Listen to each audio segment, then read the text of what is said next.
Hi guys!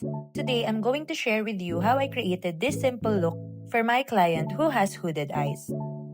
So there are actually different ways naman on how you can approach doing makeup on a hooded eye. Pero for this particular look, I do not want to change her natural features.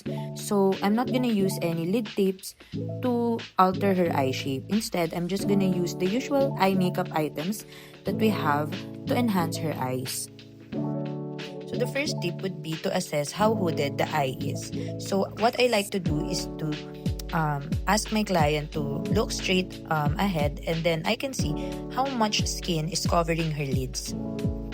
Also, with my client's eyes open, I can strategize the placement of my eyeshadows.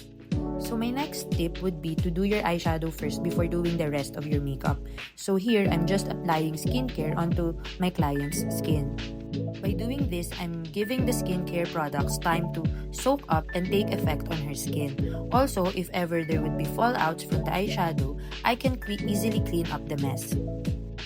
So since there is excess skin that is causing the eye to droop down, to lift that area and to lessen the appearance of excess skin, I'm gonna apply darker shades of eyeshadow onto the outer parts of the eye.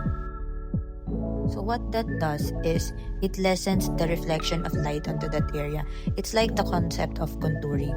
So you put a darker color or a shadow onto that area so that it reflects less light, making it look receded or less protruding. So I'm gonna smudge an even darker shade of eyeshadow onto that area to add more depth and to contour that area more. I'm using the flat side of my angled brush to create a small letter V onto the outer area, and then I'm gonna use my blending brush to soften the lines of this eyeshadow, making it look more natural.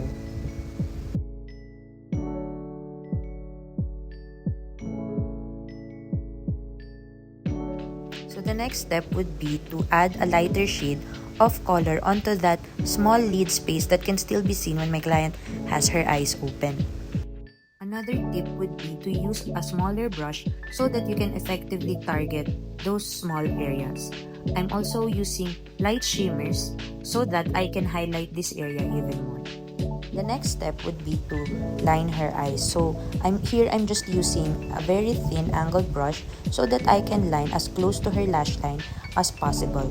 And then I'm smudging the eyeliner upwards so that I can recreate and accentuate the contour that I did earlier.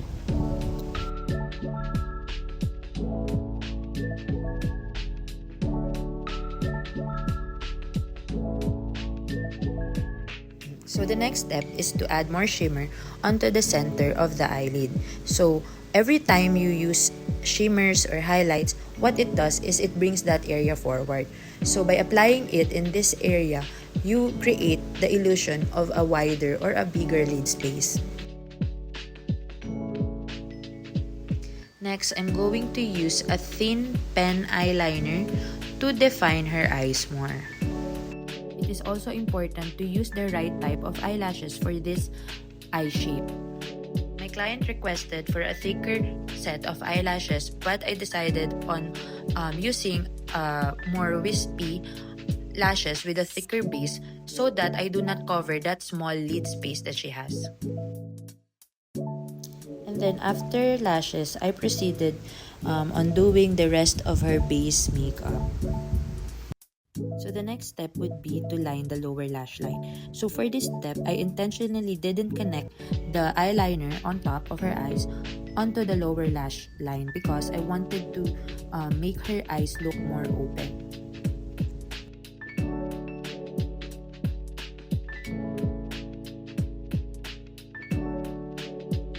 So this is the final look of my client. As you can see, there is a hint of pink shimmers onto the inner corners of her eyes, and then there is a brown shadow that is contouring the outer areas of her eyes, making them look more lifted and less hooded. Thank you so much for watching, and I hope you like this video.